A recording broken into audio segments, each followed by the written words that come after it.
RX7 Advanced includes both a standalone application with a collection of processing modules, which I'll be showing most of the time, and a selection of real-time plugins, which bring many of those modules' functions directly into the DAW of your choice.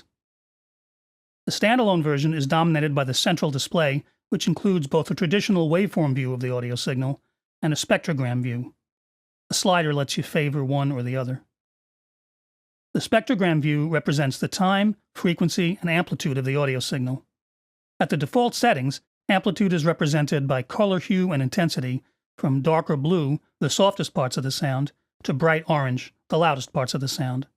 The scale to the right shows the equivalent levels in dB. Naturally, time is the horizontal axis, and frequency is displayed as the vertical axis. You can customize the display in the Spectrogram Settings dialog box, where you can adjust the color scheme and time, amplitude, and frequency scales, among other things, including resolution. I'll just leave everything at the default settings. Of course, you can zoom the display in both horizontal and vertical axes, and the vertical zoom is independent for the waveform and spectrogram views.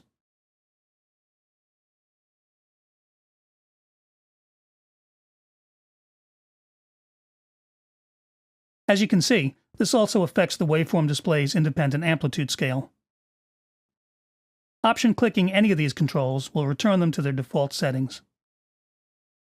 Just below the display are a number of additional zoom tools, along with a set of selection tools for manual application of spectral processing.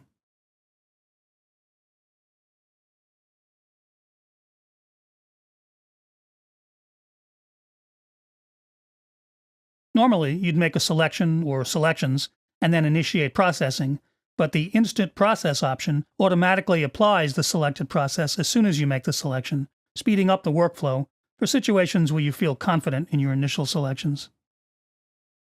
At the bottom, you have time, transport controls, level meters,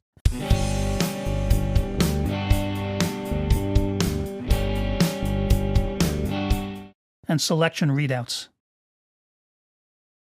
Above the main display, there's a waveform overview of the entire audio file for easy navigation.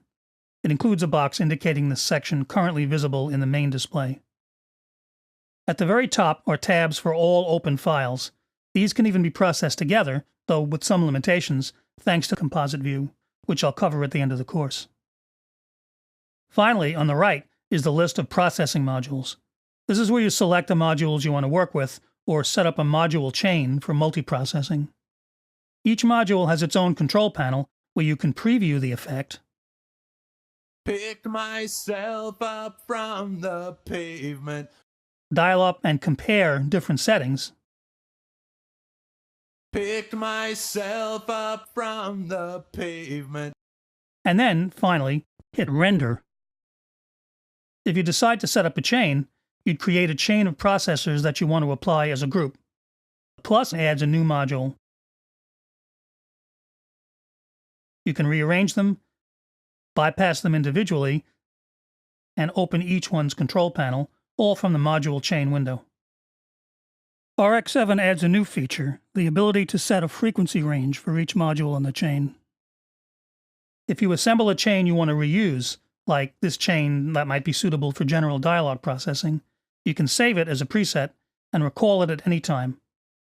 Of course, you can also save presets for individual modules as well. You can get to the Preferences window via the main menu bar, and the question marks in each module window access help options. In the main menu bar, there are some additional options. The File menu has the usual commands for file management. RX7 can save its own file that references the audio file, or export the processed audio file as an independent finished file. The Edit menu provides a number of editing and selection shortcuts. It'll be worth taking a little time to get to know these once you get comfortable working in RX7. They can speed up some editing tasks. There are several overall view options in addition to the spectrogram display settings, and another way to access the modules, transport controls, additional windows, and the help files. Coming up next, I'll take a look at using RX7's real-time plugins in a DAW and integrating the standalone application with the DAW via RX Connect.